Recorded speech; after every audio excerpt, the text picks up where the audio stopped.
Welcome to the Two Hammers podcast. I'm Dominique Hoffman. I'm back to give you my take on the Tucker Carlson and Mike Huckabee interview that has gone viral. Now, I'm going to do this in two parts. This first video is going to be looking at the monologue that Tucker gives at the beginning of that interview because I think it frames where his worldview sits and his positioning and answers the question, why? Why has Tucker Carlson become this kind of kooky villain with a maniacal laugh who's disingenuous and despite being a very well-educated DC elite, has taken the posture of ignorance to peddle a narrative that only benefits our adversaries abroad. He's adopted an anti-Western narrative and placed Israel at the center of that to create some sort of an emotional response, or at least galvanize an isolationist foreign policy prescription on the right through the idea that giving aid to Israel or given foreign aid abroad, even though it's in the direct strategic interest of the United States, somehow undermines Americans and the quality of life that we have here in the United States. And again, the only people who benefit from that are our foreign adversaries abroad, including Qatar, who it's well documented now has paid Tucker. Tucker went to the Doha Global Summit where he spoke, rubbing elbows with a bunch of globalists that he claims to, which is quite confusing. And he has since announced that he is buying real estate in Qatar. Now, all of this is culminating at a very specific moment in time. The United States is broaching what could be a direct conflict with Iran, which is a moment built on decades and decades of hostilities and is the result of failed diplomatic talks, which has been the status quo and the stalemate between the United States and Iran, like I said, for decades. But Tucker Carlson is positioning this as the United States doing the bidding, fighting a war on behalf of Israel. And that is why this interview with Mike Huckabee is coming out now. And I believe why he framed most of his questions in a misleading way, in a dishonest way, or presented falsities as if they were facts. So this episode is going to look at the grievance-based politics of Tucker Carlson, his monologue in the very beginning. And then the second video I will do will fact check everything that he says, which, surprise, most of it was a blatant lie. So let's get into his monologue. I found it interesting that Tucker did a monologue for this interview. And he did so to prep his audience to view the interview exactly how he wanted it. Because in this scenario, he can't control all of the facts and information. Mike Huckabee does not represent the ideas and the propaganda that he is peddling to his audience. His normal interview style is to have someone on, and I would even say it's not a true interview. It's essentially cosplaying an interview where Tucker has someone on, typically someone very radical, either an Islamist apologist, someone who's a fair registered foreign agent, someone who represents fringe ideas from the deep radical conspiratorial corners of the internet who say things that are unsubstantiated, ahistorical, or blatantly false. He doesn't challenge them. Tucker's going to ask questions, which I'm sure they've already prepped and talked about. And then the guest says something. And typically, even if it's radical or false, it's not challenged. Tucker gets the plausible deniability of, well, I didn't say it, my guest said it, and I didn't know to challenge them on that point. And that's been the model of the last 2 years for the Tucker Carlson show. That being said, when Tucker does interview someone who opposes his positioning and the propaganda that he's peddling, he gets quite irritable and frustrated. And it's because he's not really dealing in the realm of facts. So he peddles falsehoods in these interviews. Ted Cruz and Mike Huckabee will call him out on it. Then there's a push-pull of talking past each other because they're not even talking about the same facts or in the realm of reality.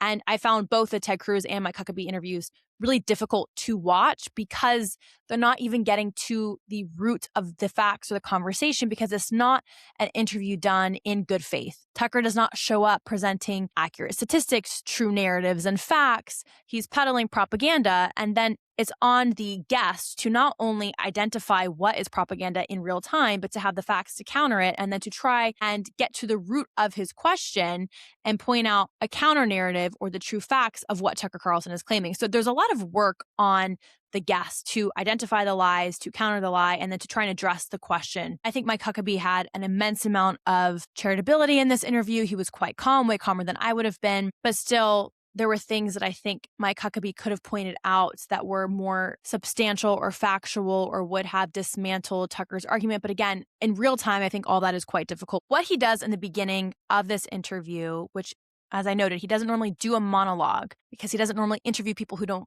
represent what he is trying to propagate and push. He paints Israel as not just deeply and morally corrupt and nefarious, but as controlling the United States, as persecuting Christians. And despite claiming that his issue with Israel is the money we send to Israel, he's making this about theology as well. There is a really large portion of this interview that questions who are the chosen people. That's even part of the thumbnail for this interview. Who are God's chosen people, and do they have claim to the land? And Tucker dances around definitions of nationhood versus statehood. Do the Jews actually have a right to the land of Israel? Should we DNA test everyone in Israel, which is absolutely ludicrous? And he would find that there is genetic consistency dating back to the original Hebrews who lived there. And essentially making a claim that the Jews don't actually have a special claim to the land of Israel. It's quite confusing and convoluted. I will address all that in my reaction video. But all that to say, he's prepping his audience.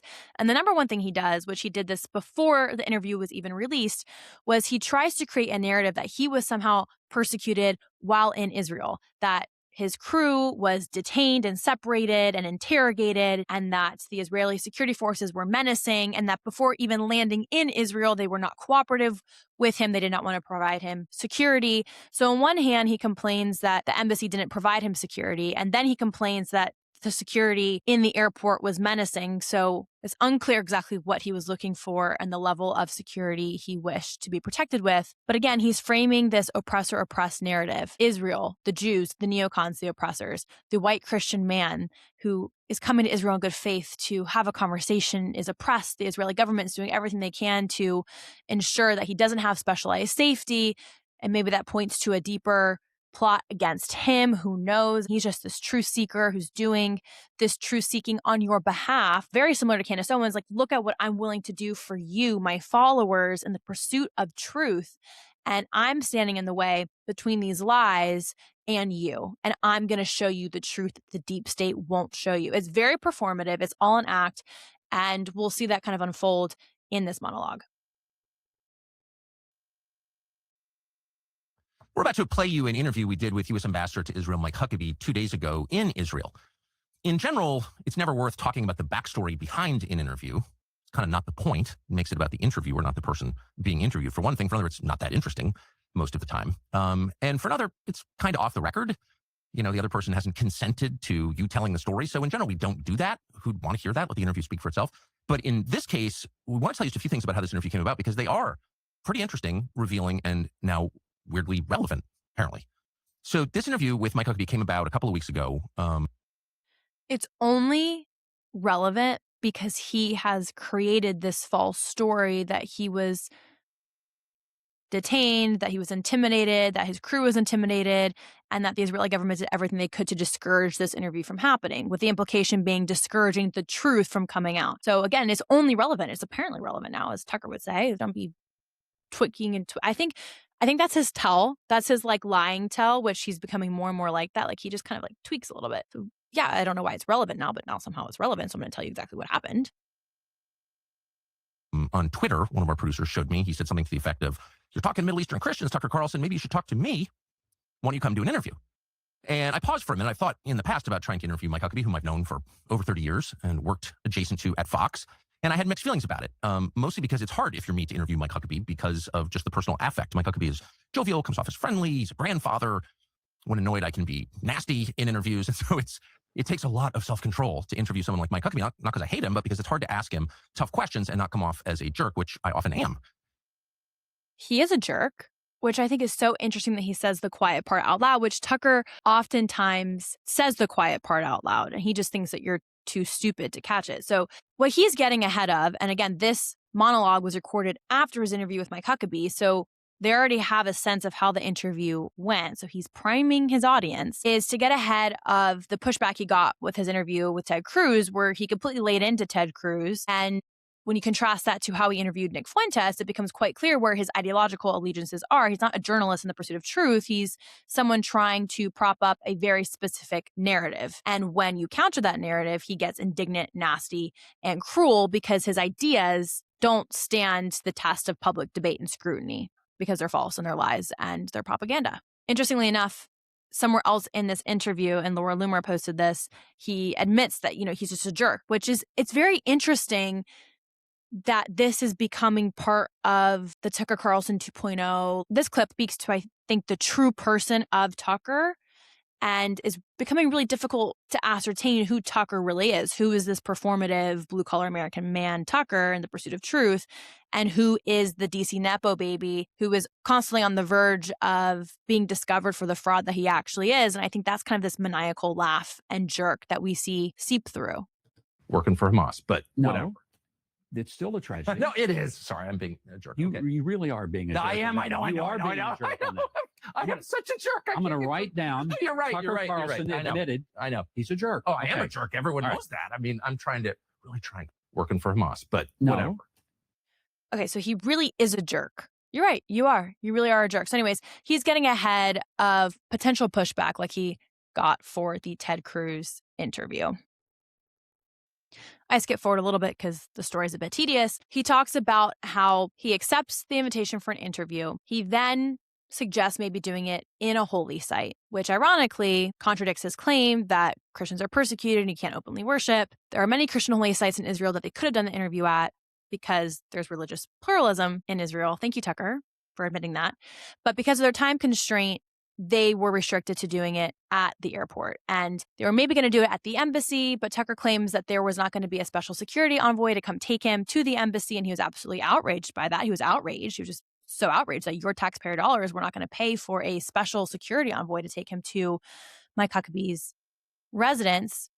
And the narrative Tucker's trying to frame is that he's unsafe in Israel because of the things he says and speaks out against Israel, which is a very similar claim that Candace made and manufactured when talking to Erica Kirk. When that meeting took place, she said she wouldn't even drink out of her own water bottle out of fear that Israel was going to kill her. She said that she had credible threats against her life, that the Macrons had hired a hitman, including a Mossad agent, to kill her over Thanksgiving break, where she then went to Dollywood over Thanksgiving break because no better place to be for your own security than a public amusement park. But I digress. This oppressor-oppressed narrative, this I'm at risk for speaking the truth, is something that Tucker leans into in the rest of the opening of the monologue. So Bernstein got on and didn't answer the question, but basically said, well, okay, let's just do the interview at the airport in the diplomatic reception area at the airport. Okay, I said, we're going to be flying in from Europe, and we had to be in and out really quickly. So at great expense, we chartered a plane, which I never do because I'm cheap. But we did. And so then I said to them, okay, I want to. So there's a time constraint. They chartered a private plane, which you don't actually have to do. There are hundreds of flights coming in from especially Europe to Israel. I've been on many of those flights, even during a war. And at the great expense of him, he took a private plane. And he doesn't do that normally because he's cheap. And that's where you see him laying into the, I'm just the everyday man like you. I can't really afford this, but I did this, again, for you in the pursuit of truth. And this was a great inconvenience because the Israeli government and the U.S. Embassy in Israel was not accommodating to him. So he's already been put out. And then he asks to give his flight information over to the IDF so they don't confuse his private jet with an Iranian missile. I kid you not, that's exactly what he says. To send you the flight information, tail number, flight number, route, and I want you to pass that on to the Israeli military just so, they don't mistake us for an Iranian drone or something. I mean, not to be paranoid, but again, this is probably the most violent country in the world. So he's presenting this as like, oh, it's totally reasonable. This is the most violent country in the world. I don't want my private plane mistaken with an Iranian drone, except for the fact that flight logs all have to be approved. The IDF is very aware, Tucker, that you're coming. This was highly coordinated also because you're doing an interview in the diplomatic area of the airport. Everyone knows that you are coming, Tucker, everybody. And there's no mistaking your private jet for an Iranian drone. But to you, his viewer that he just assumes is dumb, this sounds like a perfectly reasonable concern that his private jet might be mistaken for an Iranian missile, despite the fact that the monitoring systems for an Iranian missile are completely different. And he makes a claim that Israel is the most violent country in the world, has the highest percentage rate of civilian casualties. And so, he's just being extra cautious and careful. Like, what an unreasonable thing. Israel. Is there a country in the world where a higher percentage of the population has held a gun or shot someone? I mean, I don't know the.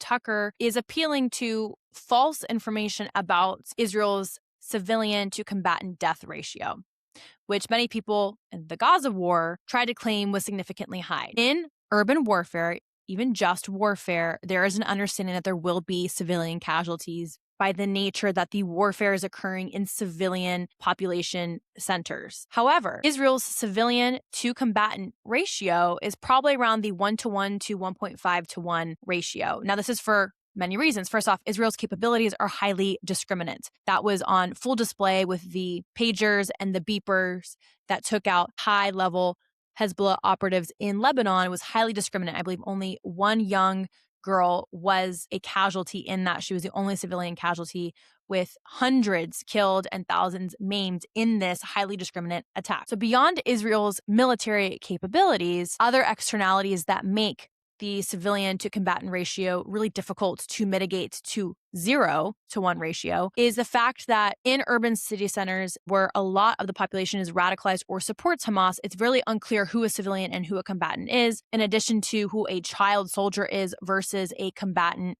And even women oftentimes are used as operatives for Hezbollah. So that becomes very difficult and very murky. It's not clear cut. It's not like people in Gaza are dressed in military uniforms only in the fight. So it becomes really difficult to identify who is who. America's civilian casualty ratio in World War II was approximately 2:1. That means for every combatant killed, 2 civilians died. In the Iraq War, it was estimated that from 2003 to 2023, approximately 174,000 civilians were killed versus 39,000 combatants. This is closer to a 4.5:1 ratio. The Iraq War is a really great comparative example because it's similar to Israel's current war against Hamas in the sense that it took place in dense civilian centers. Yet Israel's civilian casualty ratio in Gaza is far better than America's in Iraq. At most, it is around a 2.1 civilian to combatant ratio, and that is if we accept the inflated figures by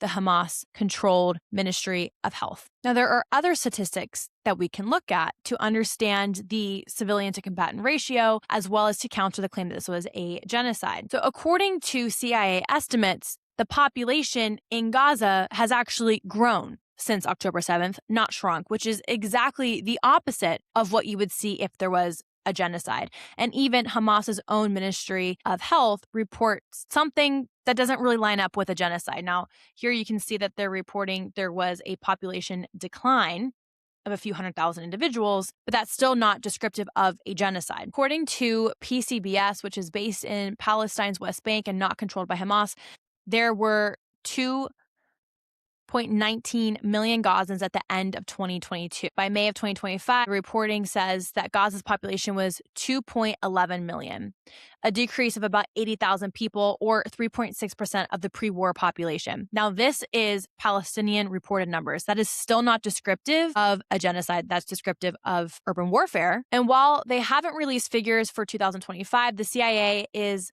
a little more optimistic than the PCBS. By the CIA's estimates, there were 1.99 million Gazans at the end of 2022, so almost 2 million, compared to 2.14 million in mid-2024, increase of about 145,000 people or 7% growth of the pre-war total. Gaza has either shrunk by 80,000 people or grown by 145,000. Which of these figures is more accurate? Probably never know, but the truth must be somewhere in the ballpark, which is several orders of magnitude away from the Holocaust or the Rwandan genocide.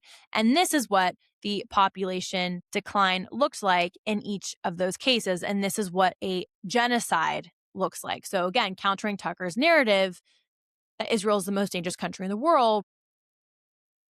The answer, but this is a country famously waging a 7-front war with all of its neighbors, so this is also the country that bombed the USS Liberty, knowing, we know this from NSA intercepts, that it was an American ship. So official reports on both the U.S. and Israeli sides have determined that the USS Liberty incident was unfortunately an accident and not an act of war against the United States, as Tucker Carlson and the woke right try to propagate. Aside from that, he notes that Israel is waging a 7-front war. But why is Israel fighting on 7 fronts, which it has now subdued the threat of Hezbollah in Lebanon? So we can say that there's a few war fronts that Israel has effectively and in a highly discriminative and effective way resolved. It's because of Arab aggression. And not one of these instances with the Houthis, with Hezbollah in the north, or with Hamas in the south, or even tensions in the West Bank with other small insurgent groups has Israel instigated the conflict, but they have mitigated it. The narcissism that he is just so important that first he deserves private escort to the embassy. And then beyond that, that there would be some sort of a coordinated attack against him, as if that wouldn't undermine Israel's interest to have one of their most outspoken critics assassinated in Israel. I think if Mossad, as Tucker loves to point to as the evil actor behind every world event that happens, wanted to take him out, similar to Candace Owens, they could do so in a way that allowed Israel a bit more plausible deniability than some sort of an assassination attempt while he was on the ground in Israel. Don't, just send the military our flight information and, we can all just sort of know it's on the record and we can all calm down a little bit. No, they said. The U.S. Embassy said, no. This is your flight is not a matter of concern to the Israeli military. I said, okay, now you're making me uncomfortable. Isn't the airspace of Israel the purview of the Israeli military? Aren't they in charge of maintaining the integrity of their airspace? When you fly over the country of Israel or any country, its military keeps track of you because that's their job. So why wouldn't you send our flight information to the Israeli military? Because they already have it. Because the control tower knows that your private jet, Tucker, is coming in to Ben Gurion Airport. It's all been coordinated. You're making this an issue out of a non-issue. You're making me nervous. I sent this exchange. I took a screenshot of it and sent it to a bunch of people, including in the U.S. government, because I'm not a paranoid person and I'm not a jumpy person. I said, is this weird behavior? Yeah, it's really weird behavior. All of them said that. So I got pretty aggressive and just said, look. No one said that. Show the receipts, Tucker. No one said that. It's not weird. You're a journalist going to Israel. You are an outspoken critic of Israel. Guess who else is an outspoken critic of Israel? About half of the Israelis who live in Israel. There are a lot of journalists who dislike the Israeli government, the current coalition government.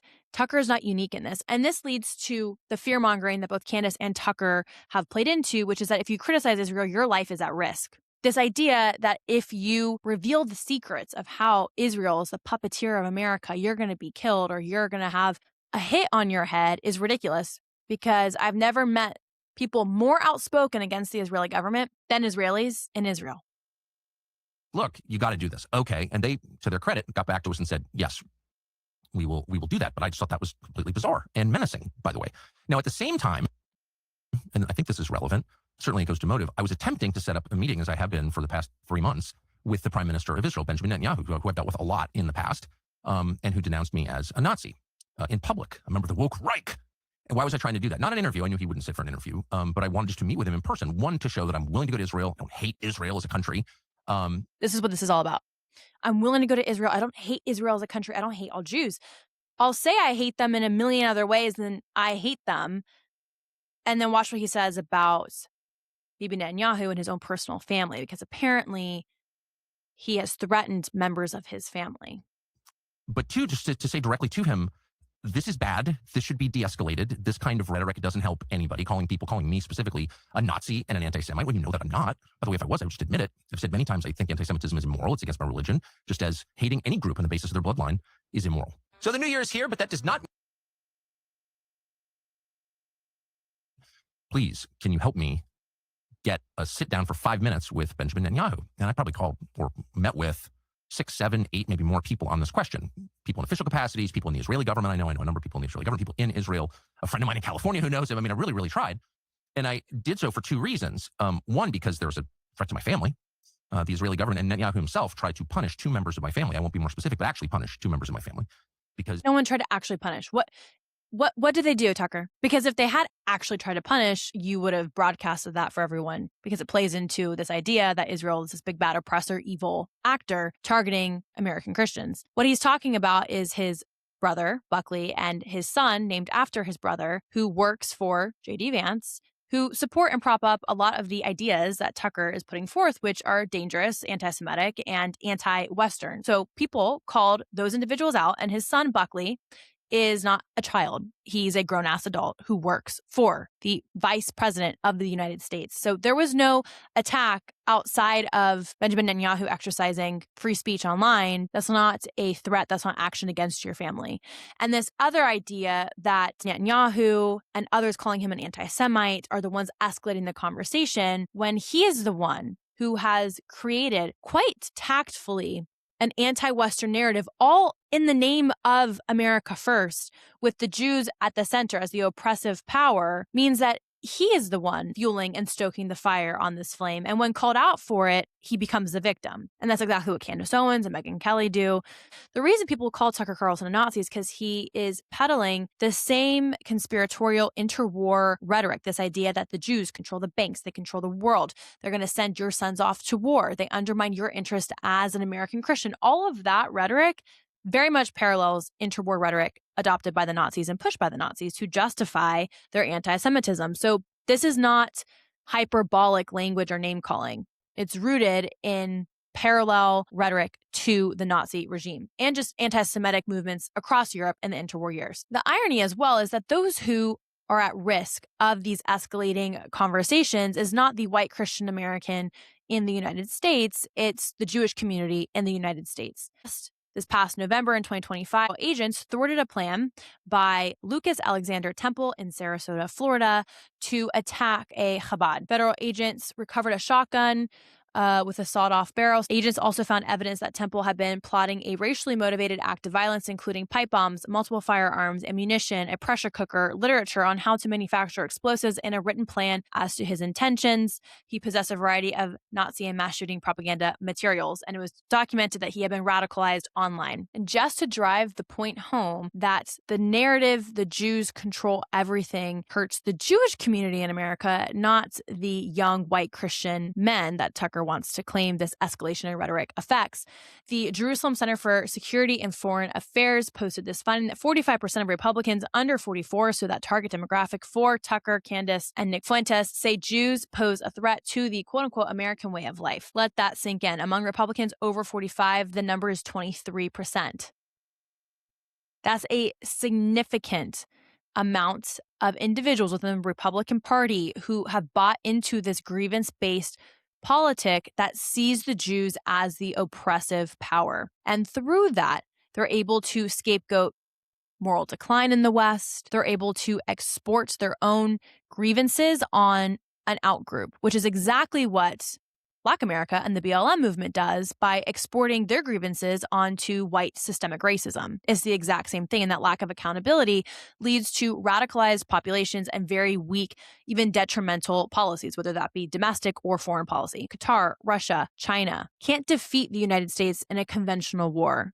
But if they can shift the Overton window, if they can shift the policy prescription of your average American, of the youth vote, to believe that the Jews undermine the quote-unquote American way of life, and to also ignore the rise of Islam's influence in the United States and in policy, then they'll be able to divide America from within. And it then creates a vacuum for these anti-Western powers to rival the U.S. in a way that they organically cannot. As he has said in public many times, believes in blood guilt, Amalek. You know, when someone commits a crime against you, you punish not just him, but his family, his bloodline. There's no idea that's less Western than that, more anti-Christian than that. Christians reject that.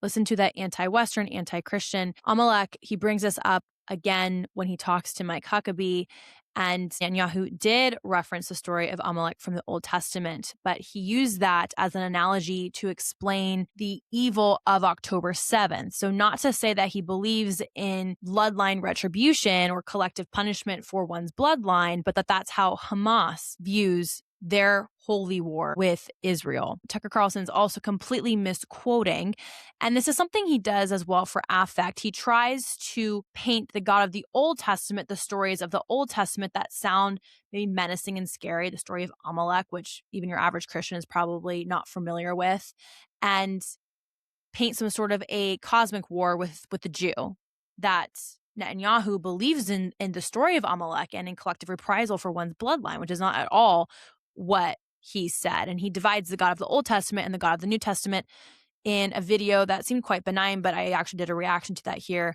on the Two Hammers channel. He talks about his morning routine, and Tucker makes a very concerted effort to note that he reads the New Testament every morning. And later on in this interview, when he discusses Amalek, which I will point out in the next video I do, he says that God's essentially allowing a genocide to happen. He's condoning a genocide. And he very clearly delineates the God of the Old Testament from the God of the New Testament, which makes his theology quite faulty. And again, makes me question if he's truly a Christian or if he's just using this for political affect. But he's misquoting Benjamin Netanyahu here. And again, evoking that fear, the fear of the God of the Old Testament, the cosmic evil of the Jew pointed at the American Christian. Netanyahu doesn't. That's why he's talking about Amalek. And he was going after my family, literally. So I felt very threatened by that. But moreover, I think it's bad for my country to have people using that kind of language. Round them up, bring them to the camps, gas chambers, Nazis, anti-Semitism. It scares the heck out of people. There is not a single Israeli official that I know of who has said round them up and put them in the gas chambers. Not a single one. And what Tucker's trying to do here is what the woke right has tried to create this annoyance with the term anti-Semite, with Nazi. It doesn't help that the woke left called your average mainstream conservative voter a Nazi for years, since around 2016 with the first Trump presidency. But the rising woke right has this don't tread on me mindset when it comes to language. So instead of policing language like the woke left, the woke right has embraced this anarchy of thought and language where I can say anything. And if you call me out for it, even if it is morally depraved or ahistorical, I'm going to say you're trying to censor my free speech. And because a lot of conservative Christians were fatigued by the BLM movement, they're trying to liken anti-Semite to being called a racist with the BLM movement, which is not true. It makes people crazy and hysterical. And certainly in my case, none of that is true. I hate collective punishment. I hate attacking people on the basis of their bloodline. I hate anti-Semitism and anti-white racism and all of this, or any kind of racism, period. And I've said that a lot. So using that kind of language against someone who is not fundamentally your enemy, who just, in my case, I want Christians in areas controlled by Israel to be treated with dignity, to have rights. And I don't want the U.S. government involved in a war, a regime change war with Iran. Those are my priorities, and I've said them out loud. I have no secret agenda. So he even said, I want Christians within Israel to be treated right. They are. There's not one incident in which he has brought up that legitimately demonstrates his claim that there is Christian persecution going on in Israel. Anytime he has brought someone on to talk about the treatment of Christians in Israel, they're talking about the treatment of Christians within the West Bank and Area A controlled territory by the PA. This piece of propaganda on the part of Tucker Carlson is strategic because the war with Iran is imminent. It's any day. There will be a military interaction. We are not fighting at the behest of Israel for a regime change. Iran hates America. It says death to America and death to Israel. And when Tucker Carlson asked the president of Iran, well, why do you chant death to America? He let the president lie and say, oh, well, it's just death to colonialism and death to American imperialism, not actually death to America. Iran doesn't need a nuclear weapon to take out Israel. They do need a nuclear weapon to take out the United States. They have long-range missiles that can reach Israel. So who are they making their nuclear program for, Tucker? How about you ask that? To attack me as a Nazi for saying that suggests a total unwillingness to compromise. What's also frustrating is someone like Ben Shapiro has invited him to debate, and Tucker has not responded to that invitation because he can't punch up. He can't punch out of his intellectual weight.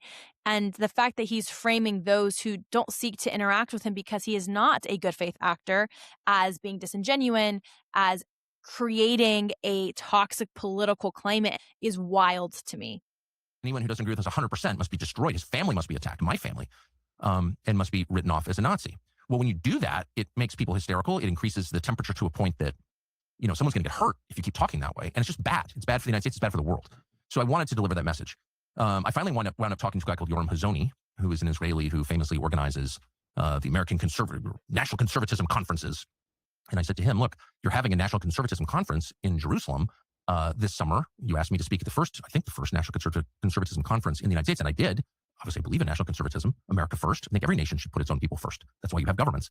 And I would like to speak at this one. And moreover, I would like you to ask your friend Benjamin Netanyahu to meet with me. And we had this sort of long back and forth. And it was, no, you cannot speak at the National Conservatism Conference because you're an anti-Semite. No, I'm not, I said. Yes, you are, he said.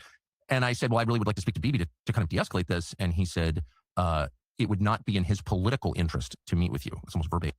Yep. So Tucker Carlson, who has clearly said that America first means retreat from the entire world and that we have no natural alliance with Israel, wants to then speak at a conservatism conference in Jerusalem. And he's shocked when that invitation is not extended at his demand. And what he said, therefore, no. So then I realized, you're dealing with people who are unreasonable, who are inflexible, who are in fact fanatical.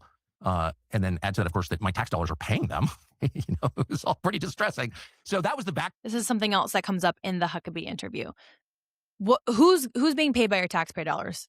We don't give Israel a lump sum of money where then they pay their own government officials. He's also insinuated that we pay for universal health care in Israel, which is not true at all. Israel receives FMF loans, meaning that they have to use that to buy military and defense technology from manufacturers in the United States. That's an emotional appeal. They're not going to anyone in Israel. They're not paying anyone's salaries in Israel. Now, an ambassador, sure. But we pay every ambassador's salary around the world. Why do you only object to the Mike Huckabee? Drop behind our very brief and highly intense trip to Israel. So we show up on Wednesday, fly in from Europe, again at great expense, and show up at the diplomatic terminal at Ben Gurion Airport where this interview is going to take place, which is bizarre in itself. A filthy building. The windows are so dirty in the terminal you can't see out them barely. There's like exposed drywall. The whole thing is depressing and grim. There's litter outside. Like, what is this? This is the diplomatic terminal in Israel. I thought that was very strange. Having been in a lot of diplomatic terminals, I've never seen a rattier one. We go in.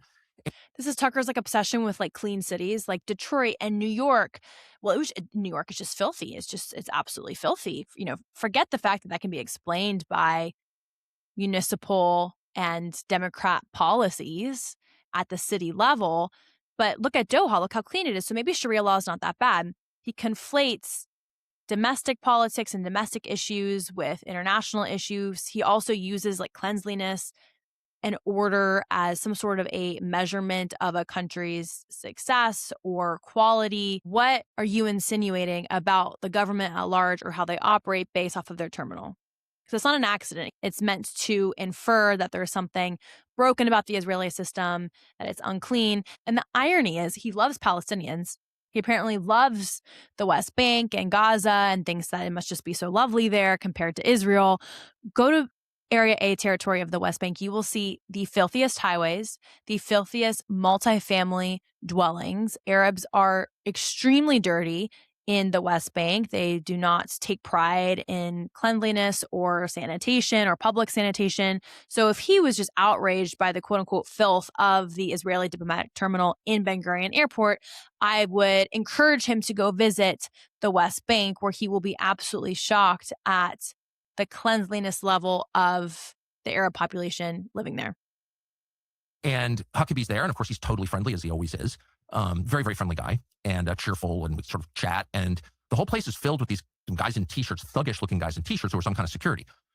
So we do the interview. You're about to watch it. It's very long, at 2.5 hours-ish, and I try my hardest to be friendly. I think I kind of succeeded. You can judge for yourself. But I really got the sense, and again, you can decide as you watch it, that Huckabee was not able to answer any of the questions, but also not really in charge. You really got the feeling of a guy sort of trying his best to repeat the talking points, but very constrained, like unable. I'm confused, Tucker, because you wanted the security. You weren't given it. So then you had to do it at the airport because you were in fear for your life. And then when security's there, you think that they're menacing and thuggish? Like, what exactly do you want? You can't have it both ways. And second, he's leaning into this idea that Christian Zionists are bought off. They just repeat talking points, which the irony of all of this is Tucker is repeating Qatari-level talking points, state-level talking points. It's absolutely ridiculous. Everything is anti-Western. Everything is intentional that he says. And he's insulting his guest, Mike Huckabee, because he goes, I got the sense that even though he's the U.S. ambassador to Israel, he's not really in charge. He's a useful idiot. He's been bought off. He was repeating the talking points. He couldn't answer any of my questions. No, not because Tucker fails to ask an articulate question based off of true facts or the reality of what's happening on the ground in Israel. It's really hard to answer a question that's completely propagated where there's no answer in which you can win or represent the truth of what's actually happening there because you're not interested in the truth. But forget all of that. He insults his guest. And he's essentially telling his audience, like, what you see here, what you're listening to, even if there's a moment in which it appears that there's an I got you moment and that Mike Huckabee presents facts, just know that he is repeating talking points. So you can't trust anything Mike Huckabee says. Able to say certain things, not because those things might harm the interest of the U.S. government. He was happy to attack, for example, the U.S. military and say they're more brutal than the Israeli military. Okay. But I'm willing to say certain things because they might reflect poorly on the Israeli government. And you sort of thinking about this for a second, you're like, wait, you're the U.S. ambassador. You're our representative to a foreign country. Why is your red line criticism of that country? Shouldn't you be representing us? And it was very obvious he was representing the Israelis. Okay, so he's saying Mike Huckabee represents Israel, not America, which is the entire argument of this America First agenda. Mike Huckabee is the ambassador to Israel. So he represents the relationship between the U.S. and Israel. And what Mike Huckabee pushes back against in this entire interview is the double standard that Tucker Carlson holds Israel to, but not the rest of the world and other extremely nefarious or authoritarian actors in the region. So no, he's not working at the behest of Israel or an apologist for Israel. But when you present facts that are blatantly false, including civilian to combatant ratios, which the U.S.'s military does have a higher civilian death rate than Israel, Mike Huckabee isn't defending or running interference or sidestepping his loyalty to the United States in favor of Israel. He's just highlighting your propagated talking points that are completely false. Obvious. And again, you can judge for yourself. But anyway, so we did this interview. It was cordial. And at the end, we're set to fly out. We have a time. We have to get out. And the plane is sitting right outside. And we're ready to go. And for some reason, the Israelis still have our passports. There are 5 of us there. And 4 of us are flying out on this plane. One's flying out commercial with our gear. So my business partner and I, we're standing there. We've never left the airport, never went anywhere. But our 2 producers have spent the night before in Tel Aviv. And they're called into rooms and given the 3rd degree. Now, keep in mind, they're about to get on a plane and leave. In fact, we're late. We have to get out of there. We have a slot to get out. And security, whoever this is, won't let them go. So I don't really know what's going on at this point. I'm like, where are our guys? We got to get out of here. So one of them comes out and he says, that was the weirdest experience of my life. They asked me questions about the interview. Who did you speak to? Keep in mind, this was like 8 feet from where we did the interview. Well, the U.S. ambassador, Mike Huckabee, what did you talk about? Why did you ask those questions? Was it a hostile interview? And of course, everything in the diplomatic terminal is taped. Everything in Israel is taped. It's a police state. It's a surveillance state, obviously. You go to Israel, they put software on your phone. Everybody knows this. It's a surveillance state. It's an authoritarian state. I don't know. Maybe Israel is just really into their surveillance because every Arab country around them, all 50 plus, hates them and threatens their sovereignty and their right to exist. But yeah, so this was a claim Tucker made before the interview was aired, which was that his crew was interrogated.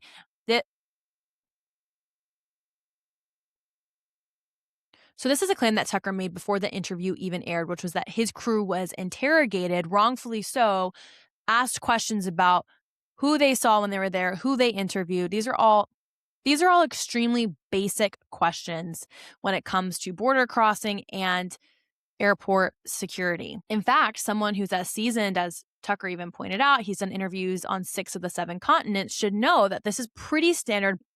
Constantly spying on you more than probably any other country. And so they know the answers to these questions, but they're asking my producer, like, where do you work? How many people work there? Do you go to the office? Where is the office? What are their names? They're doing like an intel op and humiliation exercise on my producer. This isn't security. We're leaving right now. And they're holding. Every time I've been to Israel, I've been interrogated more leaving than coming. And they're interested in you leaving more than when you're coming because they want to know what you've done there.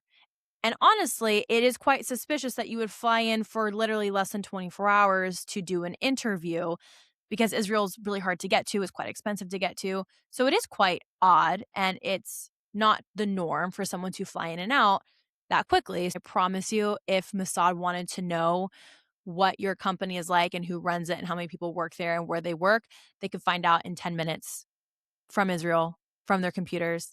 As you've noted, they are the greatest intelligence agency in the world. And this was also not a humiliation ritual, okay? I have had to go through my phone, show them the photos that I have taken, tell them who I was with, who I stayed with, where I went. I went to the Gaza border. I went to the Golan Heights. It's all about security. It's all standard procedure. And I never felt like I was humiliated in the process of being interrogated. His passport, the interrogator is holding the passport in his hand as he's asking these questions. So he's telling me this, and I said, this is the most outrageous thing I've ever heard. Huckabee's gone by this point. You're an American citizen who's just had a conversation with the U.S. ambassador, and some thug is demanding details of that conversation? And I hope you didn't answer. And he's like, no, I didn't. I don't know what to say. Meanwhile, our last guy, the youngest man who was traveling with us, our last producer, is still in a room being questioned. So I pull over one of the guys and said, we got to get out of here. So I don't know what this is about. It's outrageous. And, there's nothing I can do at this point, but we got to go. And this woman comes up to me and says, look, let's just go. We're going to bring you to the plane and he'll come later. I said, no, it's my producer. He's being interrogated, asked totally over the top, fully inappropriate questions that have nothing to do with security at all. Pull up your website, show us your text exchanges with other people on your staff. What are your politics like? And again, what did you say to the U.S. ambassador and what did he say back to you? Those are not relevant questions if you're trying to keep your country secure. Those are intel questions. And they're over the top. And I said, I want this guy out now. Let's go. We got to go. And they said, no, just leave him here. We'll bring him to the plane later. Twice they told me that. Just leave your guy behind. No, I don't think so.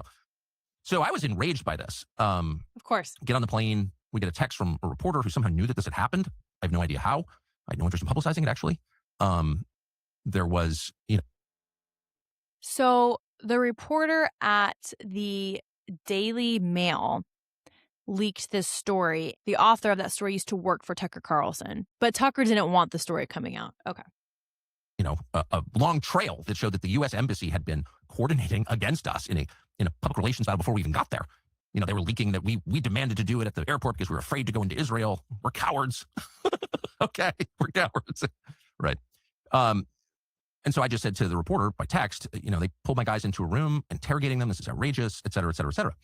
The interesting thing is I never heard from Huckabee or anybody to this moment from the U.S. Embassy about what security did to my producers. Again, basic questions. And Tucker knows this. But again, he's framing this as, like he said, a coordinated operation with the U.S. Embassy and the Israeli government to smear him and potentially thwart his good-intentioned interview with Mike Huckabee. They didn't ask us. And instead, Huckabee went out and called me a liar.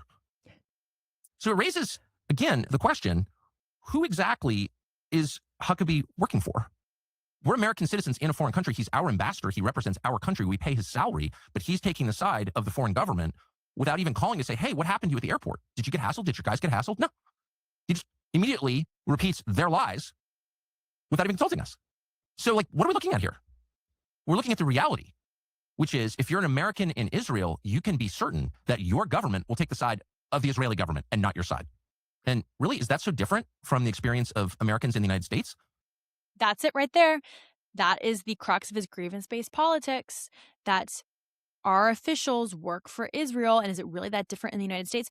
Tucker Carlson is acting like an IDF officer pulled out a gun and shot his producer in the head point blank. And everyone just was like, I'm going to run interference for the Israeli government. We're not going to pursue due process. That is the level of crisis he has elevated a very status quo interrogation, a border crossing questioning to. All in the name. This was a almost 2-minute monologue. This was an almost 22-minute monologue aimed at getting to this very line. Is that so different than in the United States, where our government works for Israel and doesn't represent your interest as a true, good, blood-hearted American Christian? That is the emotional appeal he is making. If your male ego is so fragile that you think a line of questioning at a border crossing is meant to be a humiliation ritual, then you're just a weak and fragile man. But that's exactly the men that Tucker Carlson is appealing to. The same exact men, the groiper, the incel, the man who's so unhappy with his own life that he wants to export responsibility and blame systemic powers that be. Can you be sure that your government will take your side over the Israeli government? No, of course not. They will always take the Israeli government's side over yours. And that's the core problem. Even if you support a war with Iran, I think the most pressing issue for Americans is that we kill the Ayatollah or whatever. You still have a fair expectation that your government, because it is yours, you pay for it, it exists to serve you, and for no other reason, you have an expectation that your government will take your side against a foreign government. But the daily lived reality, the obvious truth, visible to every single American, is that's the opposite of reality. In fact, if you criticize Israel in your country, your government will work to censor you. If there's a standoff between you and Bibi, you know whose side your government's going to take, Bibi's side. That is not sustainable. Give me one example of when a U.S. citizen's free speech has been censored legally through legal channels in the United States, or even through corporations and media. So let's say X. When has a tweet been taken down in order to protect Bibi Netanyahu? He has no example of that. Pushback for your dangerous ideas is not censorship or persecution. That is too humiliating. It's too clearly an inversion of the natural order. Your government exists for you, not for a foreign government. But that's not how we live in this country or in Israel. So that's what we learned. And one last thing. The Israelis apparently went, probably with the help of Mike Huckabee, went to the surveillance tape inside the diplomatic terminal and pulled some clip, of course, getting all their little bots online to promote it, of me with my arm around somebody to show that actually I'm lying about what happened. That person was our driver who drove us from the plane to the terminal, a short drive. Very nice guy, good guy, Israeli guy. And right when we arrived, and he said, "Can I get a picture?" Of course. It's so interesting that he'll claim Israel is the most dangerous country in the world when Iran and the Ayatollahs, the very regime that he's running interference for and speaking out against U.S. intervention with, killed thousands and thousands of civilian protesters protesting the regime after the currency crashed. So you have an entire population economically disenfranchised, politically oppressed, being shot in the face by military personnel to try and disband protests for calls for regime change from within the country. I think a government shooting protesters point blank in the face would make Iran a much bigger threat to their own people and also to the world than Israel. But he doesn't seem to care about those individuals or the fact that Iran is home to the largest growing underground church in the world because Christianity is not permitted in Iran. So he doesn't care about those Christians. He doesn't care about those civilian casualties. It only matters when he can spin it to be Israel. What I really want to highlight is that this is about the conflict that will escalate with Iran. What Tucker Carlson is trying to frame this as is the U.S. going in and engaging in regime change at the behest of Israel to favor Israel, and that we're going to risk the lives of our own U.S. children for Israel, which is not what is happening. Iran is a threat to the United States. They are a destabilizing power in the Middle East, and they've also spent the better half of the last few years killing their own civilians, protesting the authoritarian regime, which has crippled its population very much in the same way that Maduro did in Venezuela. We saw that military junta that Tucker Carlson warned about ended up being a very peaceful and bloodless transition to a new coalition government, in which the United States has allowed a transitional coalition government to facilitate their own self-determination and governance in Venezuela. And I'm sure we are shaping up for something very similar in Cuba. I pray. I'm Cuban, my family is Cuban. And so we're seeing the United States act as a stabilizing power in the face of and the threat of authoritarianism. That is what America is. We are a light upon the hill. Now, that doesn't mean we enter wars of election or regime change frivolously, as I would argue we did in Iraq in 2003. I don't believe that that was a just war. But when you pose a threat to the United States, you hold an anti-Western ideology which fuels your military action and then also the repression of your own people. The United States is going to respond with its hard power if diplomatic channels fail.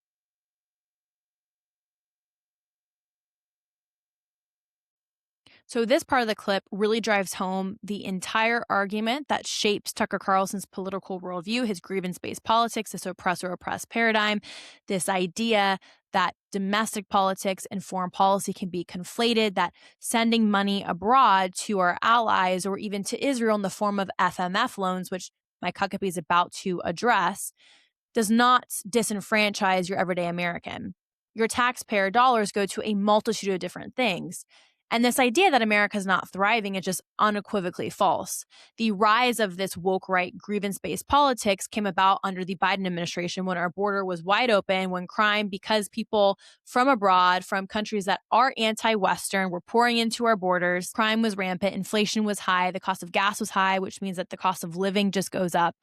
The Trump administration has made us energy independent alone. That drives the cost of living down. So I'm not entirely sure when Tucker Carlson says that America is not thriving, what exactly he is alluding to. And then he makes the claim that life in Israel is far better and that quality of life is superior to that of in the United States, even though ironically, he said that the airport in Israel is just so dirty. So I'm not entirely sure how that can be true. But then the quality of life in Israel is much better than the United States. And then he makes the claim that it's because we give them money. Mike Huckabee is about to outline this. Our taxpayer dollars, which goes to foreign aid abroad, which goes into our defense system, goes to Israel in the form of FMF loans, meaning that they can only spend those loans on our defense industry in the United States. So they purchase weapons materials, defense materials through our own industrial machine, our industrial war machine, and that equips Israel's deterrence and military capabilities.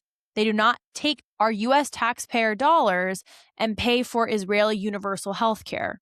Israelis pay taxes as well. They pay almost, during this past war, close to 50% of their income, which then goes to their healthcare system and to paying their own war front needs.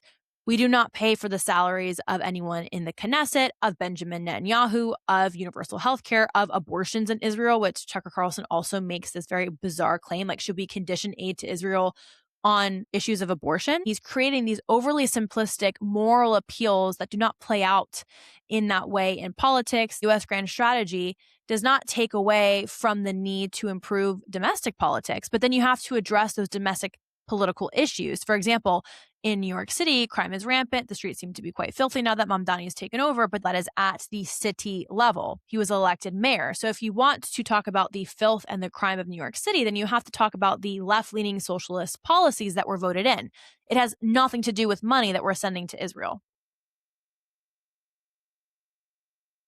Our country is not thriving, and we're spending, tens and tens and tens of billions of dollars over time defending Israel and helping it prosecute all. You know these. where that money goes? It goes to a lot of places. Oh, but let's talk about that a minute. $3.8 billion a year. That money goes right back to the U.S. to purchase weapon systems.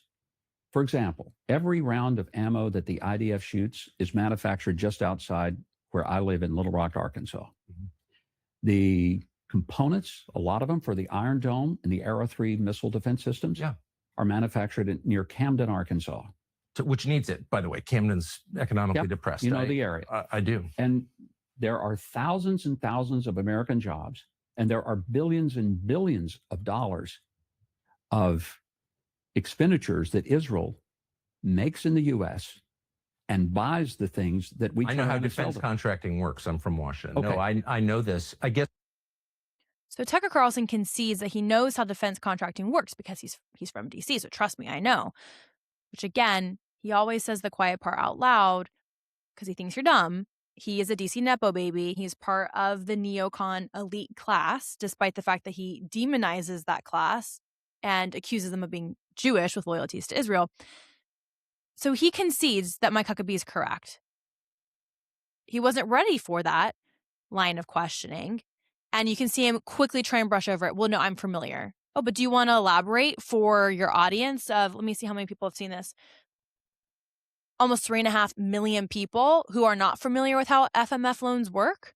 And he also concedes that Arkansas needs the manufacturing and that these small towns that manufacture for our military manufacturers are economically depressed. And if we didn't have a military industry in the United States, a manufacturing industry, a lot of these small towns' economies would be completely destroyed. So he acknowledges that these FMF loans do empower economically your everyday American, the very blue-collar American that he's attempting to appeal to, by the way,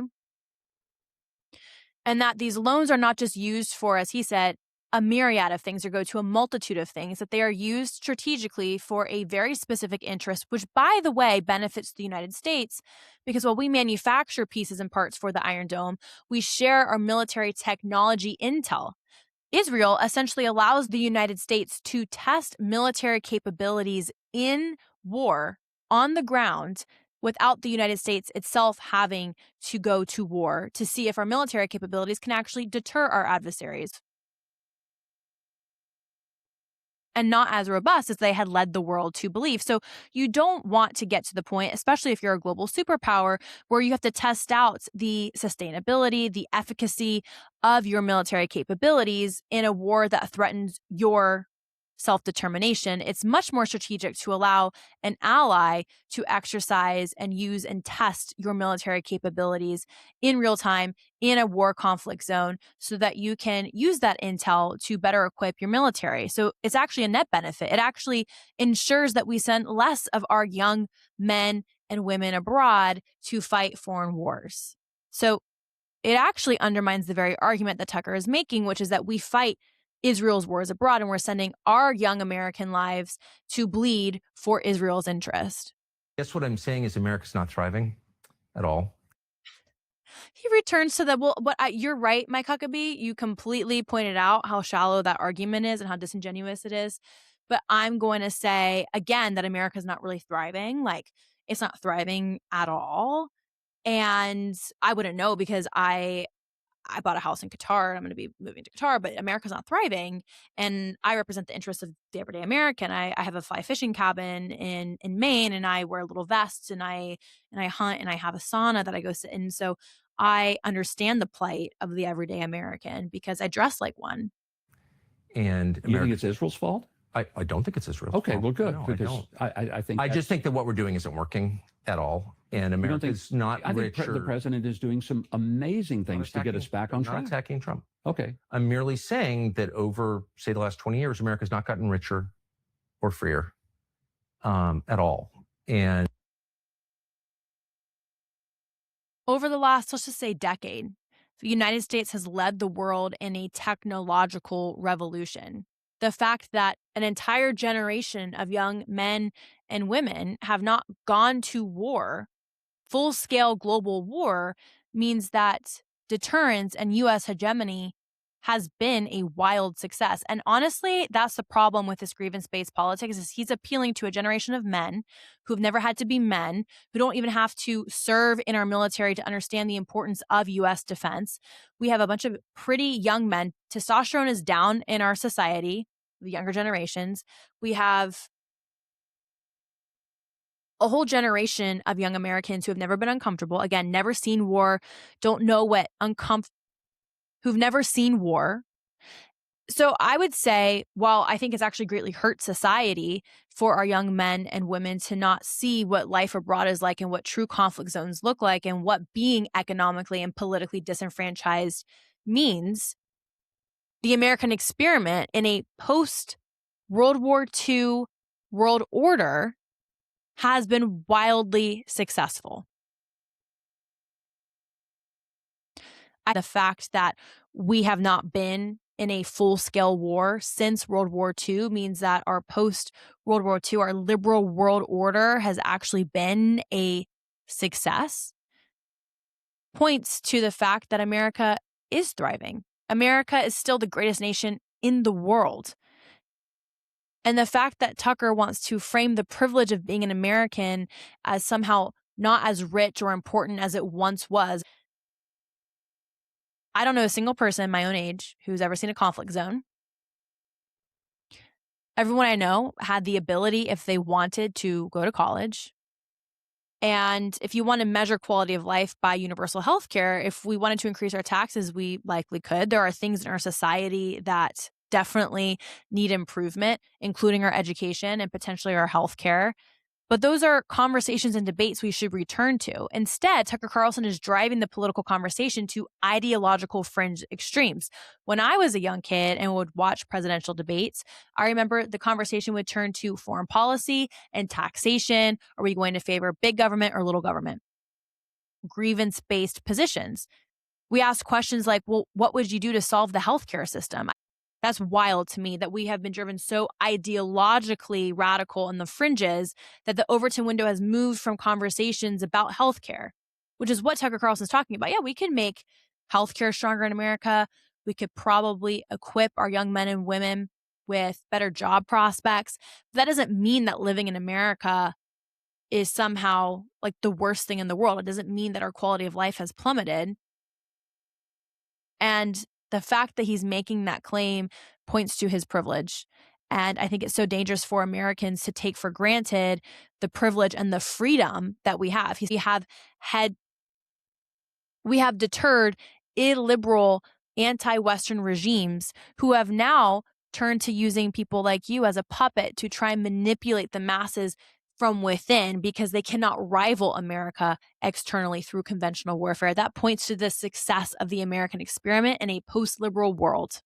And I come to Israel and the infrastructure, we were flying in, and I said to my buddy, I was like, man, first of all, looks great. I love the agriculture in Israel because it's beautiful. I love green. I love plants. I remember when it didn't look like that. Yeah. First time I came here 53 years ago. It's great. It did not look like that. Great. Looks a lot nicer than our country. And it has higher standard of living. It has nicer roads than the United States. And so it's like, okay, why are we sending all this money to a country that has a higher standard of living than ours? I don't know. I have been to Israel many, many times. I've been to all parts of Israel. While it's beautiful and it's maybe one of my favorite places in the world, school choice, upward economic mobility, I would not say Israel's quality of life is richer or better than the infrastructure and the opportunity we have in the United States.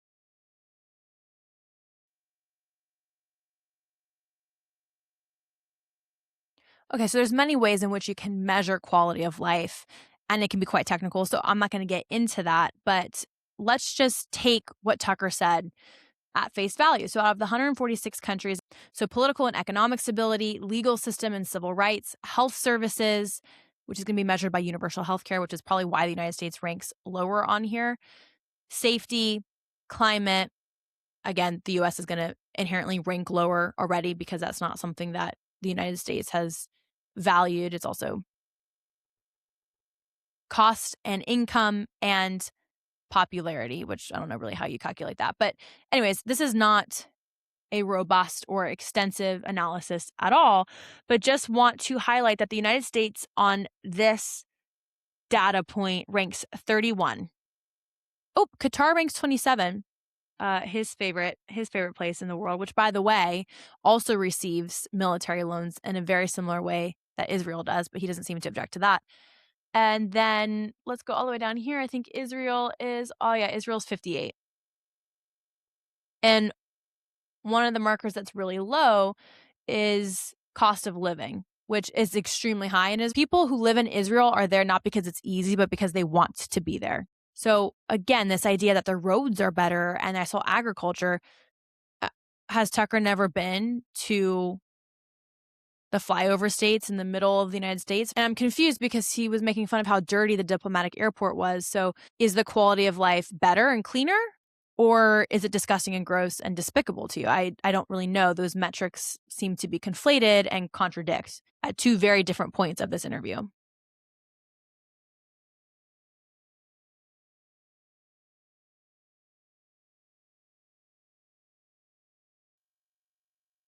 That they have a higher standard of living? They do actually. They have free health care. They also have free abortion. Are you okay with that? Free healthcare is actually a very liberal way of viewing standard of living. That is a metric that most international data points will use, but that's something conservatives have traditionally pushed back on. Of we don't want universal healthcare because that is a socialist mechanism. That's not something that free and open markets typically favor. So that would increase taxation and cost of living. And Obamacare was a failed experiment. So I'm not entirely sure what Tucker Carlson is advocating for. Again, do I think that our healthcare system should be reformed? Absolutely. But that's actually a very liberal marker of a country's success. And as I pointed out, Israelis pay significantly higher taxes, which then goes to that universal health care. And on top of that, the United States doesn't pay for Israel's universal health care. That is a claim that he has tried to insinuate or make. They get money in the form of FMF loans, which he already conceded earlier in this interview with Mike Huckabee. So not sure why he's insinuating that the United States is somehow paying for Israel's roads and their agriculture and their universal health care. I personally don't like that. Why would we be subsidizing? Why would we send any We're money? not. Why would we send any money to a country that provides free abortion? Because the money that we send does not pay for health care. We provide free abortions in the United States. So then is the argument, why should anyone pay their taxes if it's going to go to abortion? So should we abolish all taxation in the United States? This is an ad hominem argument. It is such a fallacious way of framing a moral anti-foreign policy position because Israel provides free abortions, so do most of the Western countries that the United States provides some sort of military assistance or strategic alliance with. And while you can be anti-abortion, that doesn't mean you condition all aid on the issue of abortion, because that is a domestic issue for Israel to vote and pass. It does not pay for abortion. It pays for military things. It's like if they don't spend it on this, they'll spend it on that. But they do spend it on that, and then we get many more times. Israel doesn't take our FMF loans and go, oh, well, I can spend it on this, and then if I don't spend it on that, I'm just going to pay for abortions in Israel. Israeli taxpayer dollars pay for their universal healthcare system, which Tucker seems to just love. Times back and the return on the investment. When Why don't we say we're not sending you any more money as long as you have free abortion? Well, that would be a policy decision. Would you be for that? I would be okay with it because I hate abortion. I think it's horrible. How much do you hate it? I hate it a lot. Why are we sending them money if they're paying for free abortion? Because they're not paying. Because that money is not going to abortions. And because that is like Huckabee pointed out, a policy issue that has to be passed because there's a separation between Israel's sovereignty and their ability to pass domestic policy issues and our foreign strategic alliance, which again, those FMF loans go directly into the U.S. defense industry. They don't get to then take that and pay for the abortions. And Tucker knows it, and you can see it in his smug face here. Net, as we say, our country's not really thriving. And we're also totally broke. Why is that the case? Is it because we've done a lousy job controlling our borders, a lousy job of controlling our economy? It's a lot of things. Yeah. But we own that. I think President Trump is doing remarkable things to turn it around. I cannot imagine any president. Trump. I know. But if you're saying the country is in trouble, let's say we're out of money. Actually, let's give credit to what the president is doing to get us out of debt, because I think that what he's doing economically. I'm not supporting Hamas, and I'm not attacking Trump. Okay. Just with those baseline agreements. It's also true that our debt is not sustainable. And so So it is a net benefit. We are equipping our strategic ally in the region, and we are enriching our manufacturing economy here in the United States, which does support many of the towns solely that manufacture our military defense systems, which we sell to Israel, but then we also manufacture for our own military. This is a net benefit. And conflating our debt and how life back home is not that great fails to look at the many, many externalities and reasons for why that is. And it points to Tucker not being really interested in a solution, which would mean engaging in strategic policy debate here in the United States, not creating a red herring out of Israel and conflating, like I said, domestic issues with foreign policy issues. This interview highlights the right grievance-based politics in real time. And we're seeing it play out. And there is a downstream effect to this. Tucker Carlson is changing the culture. He's changing the political leanings of the youth in the United States. The right is embracing groupthink in a very similar way to the left. And that's a very dangerous place to be. Tucker wants you to believe that we will lose the war with Iran to come, not because he's actually concerned about our young men and women, but because that wouldn't benefit Qatar. So everything he's advocated for in this interview, if you've also seen it, you might have picked up on it, benefits an anti-Western Qatari agenda, not an America First one. Read between the lines. Stay sober. Don't fall for the woke agenda. And I'll see you in the next episode.